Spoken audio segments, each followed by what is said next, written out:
جو شوگر لوگ کی ملے۔ تحقیقات کر رہے تھے وہ کہتے ہیں کہ اس علاقے میں جہاں شوگر کین گرو ہوتا ہے اس میں آپ کی اور احمد محمود کی ملوں کے حوالے سے بھی الزام عائد کیا گیا کہ وہاں پر کوئی حاجی رزاق نام کے یا پرویز نام کے شاید کوئی شخص ہے، میں نام کو کنفیوز مس اپ کر رہا ہوں اس وقت، وہ as a front man sugar cane procure کرتے ہیں ایٹ اے لوئر پرائس 150-60 کے اوپر، پھر جب بل کیا جاتا ہے تو اس کو ہائر پرائس پہ کر کے مل دکھاتی ہے کہ ہم نے 180 یا 210 روپے میں پروکیور کیا، اور جو باقی مارجن ہے وہ آپس میں شیئر کرتے ہیں. Is it true? یار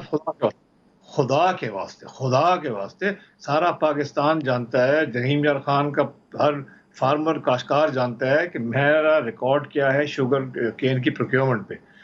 میں آپ کو بتا رہا ہوں ندیم ملک، لکھ لیں اس کو، آپ کہیں لکھ لیں، اور تمام جو لوگ سن رہے ہیں وہ بھی اس کو یاد سے لکھ لیں، اور لوگوں سے پوچھیں رحیم یار خان اگر ان کے تعلق والے ہیں ان کو فون کر کے. ہمیشہ 180 روپے دیے، کبھی آج تک جو میرا کنڈا ہے جو وے برج ہے اس کے اندر کبھی بھی کٹوتی نہیں لگی، نیور. اور میں یہ چھوٹا کلیم نہیں ہے، میں یہ بڑا کلیم کر رہا ہوں، نیور.